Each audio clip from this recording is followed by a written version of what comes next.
Hello, good morning प्यारे बच्चों। मैं श्यामिल सर केपी इंटर कॉलेज। आइए आज हम लोग एक टॉपिक पर चर्चा करेंगे। जैसे कि आपके सामने लिखा है, टॉपिक का नाम है रक्त परिसंचरण, ब्लड सर्कुलेटरी। तो आइए जानते हैं इसके बारे में। देखिए बेटा, ये जो ब्लड सर्कुलेटरी सिस्टम होता है दो प्रकार का होता है। कौन कौन सा होता है? तो पहला मैं यहाँ पे टाइप लिखता हूँ। पहला टाइप होता है खुला, इसको हम कह देते हैं ओपन, कि खुला रक्त परिसंचरण।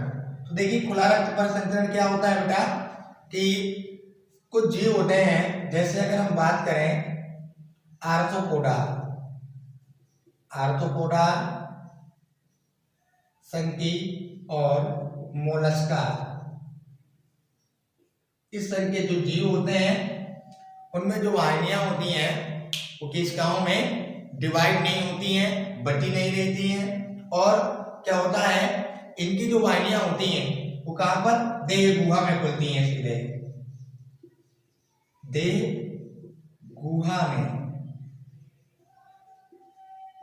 खुलती हैं। देह गुहा में खुलती हैं। और क्या खासियत होती है इनमें, तो इनमें जो अंग होते हैं, अंग रक्त के सीधे संपर्क में होते हैं।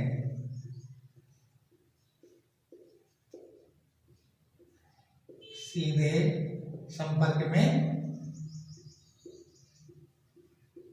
होते हैं बेटा। इनमें जो रक्त बहता है, जो भी उसका नाम जो होता है उसको बोलते क्या है, तो उसको बोला जाता है बेटा हीमोलिम। हीमोलिम यानी जो खुले प्रकार का रक्त परिसंचरण तंत्र होता है उसमें जो ब्लड होता है उसको बोलते हैं हीमोलिम। और इसमें जो श्वसन पिगमेंट होता है, जैसे हम लोगों में होता है हीमोग्लोबिन, तो इसमें होता है हीमोसाइनिन। हीमोसाइनिन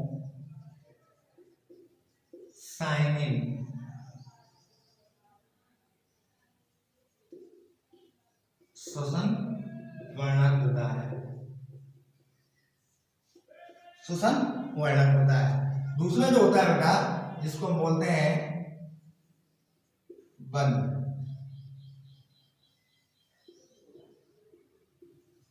बंध क्या होता है, एनीलिडा,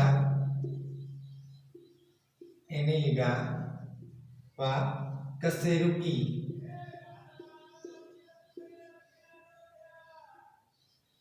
जो जीव होते हैं उनमें कौन सा होता है, उनमें बंद प्रकार का पाया जाता है। और बंद प्रकार में जो ब्लड होता है वो किसमें, केशिकाओं में, धमनियों में और शिराओं में बहता है। दूसरा कि जो इसमें लिखा हमने, अंग रक्त के सीधे संपर्क में होते हैं, उसमें जो ऑर्गन्स होते हैं वो क्या होते हैं, रक्त के सीधे संपर्क में नहीं रहते हैं।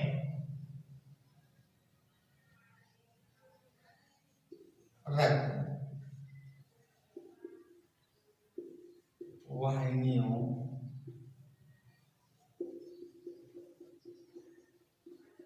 में बहता है अंग रक्त के सीधे संपर्क में, सीधे संपर्क में नहीं रहते बेटा, नहीं रहते। और जैसे कि इसमें ब्लड में को क्या बोला गया, हीमोलिम, यहाँ क्या बोलते हैं, यहाँ रक्त बोलते हैं उसको। यहाँ पर श्वसन वर्णक कौन सा है, हीमोसाइनिन होता है। और अपने में कौन सा होता है बेटा, तो हीमोग्लोबिन।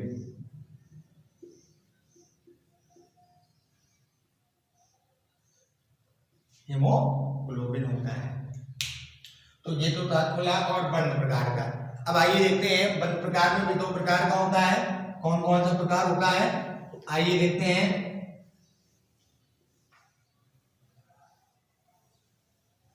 पहला तो होता है एक चक्री,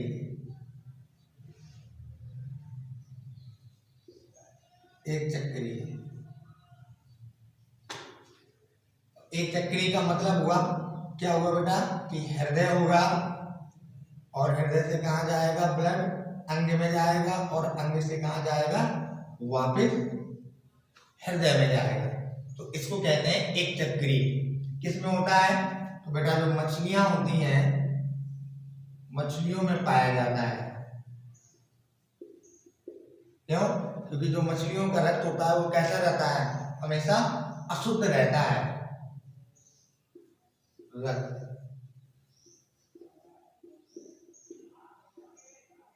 अशुद्ध होता है।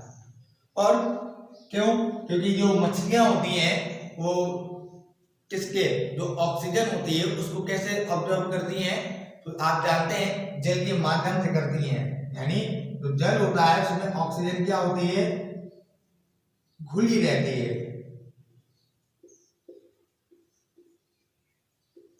घुली रहती है। इसलिए जो ब्लड होता है उसको केवल एक ही चक्कर लगाना पड़ता है। और अगर हम बात करें द्विचक्री की,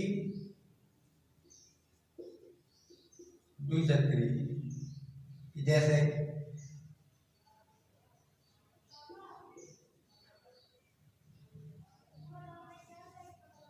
जैसे सरीसृप, एवी और हम लोग यानी स्तनधारी आदि जो जीव हैं, इनमें क्या होता है, हम लोग श्वसन किसके द्वारा करते हैं, अपने लंग्स के द्वारा। फेफड़े होते हैं, मछलियों में क्या थी, उनमें गिल होते हैं। अब हम जब श्वसन करेंगे तो ऑक्सीजन क्या करते हैं, हम एयर के रूप में लेते हैं, ना कि हम लोग घुलित जल के रूप में लेते हैं। तो क्या करना पड़ेगा, जो हृदय होगा, हृदय उसको क्या करना पड़ेगा, 2 बार चक्कर लगाना पड़ेगा। हृदय से पहले अंग में कौन ले जाएगा, आप लोग पढ़ के आए हो छोटी क्लासों में, धमनियां। फिर अंग से कौन ले जाएगा वापस हृदय में, सिरा। तो एक तो चक्कर ये हो गया, लेकिन इसमें जो सर्कुलेशन हुआ बेटा, तो उसमें हमारा जो ब्लड हुआ वो शुद्ध तो नहीं हुआ। तो कब होगा, जब हृदय से एक बार कहां पर गुजरना पड़ेगा, फेफड़े में, और फेफड़े से वापस हृदय में। तो ऑक्सीजन शुद्ध कब होगा, सॉरी रक्त कब शुद्ध होगा, जब ऑक्सीजन मिलेगी। और ऑक्सीजन कहाँ मिलेगी, फेफड़े में मिलेगी। अब यहाँ पर कौन ले जाती है, तो इसका नाम होता है बेटा फुफ्फुस धमनी, और इसका नाम होता है फुफ्फुस सिरा। तो इस प्रकार से जो हमारा ब्लड हुआ, उस ब्लड को 2 बार हृदय से गुजरना पड़ा, तो इसको कहते हैं द्विचक्री। ठीक, अब इसमें क्वेश्चन पूछा जाता है कभी कभार कि उस धमनी का नाम बताइए जिसमें अशुद्ध रक्त बहता है। तो कौन सी हो गई बेटा, फुफ्फुस धमनी हो गई। क्यों हो गई, क्योंकि हृदय से जब तक फेफड़े में ऑक्सीजन नहीं मिल जाएगी तब तक ब्लड क्या रहेगा, अशुद्ध रहेगा। फिर कौन सी सिरा होती है जिसमें शुद्ध रक्त बहता है, वो सिरा हो गई। क्यों, क्योंकि ऑक्सीजन मिल गया इसलिए शुद्ध हो गई। ठीक है, तो आप लोग बढ़िया पढ़ते जाइए किताबों से भी और समझते जाइए। Thank you so much.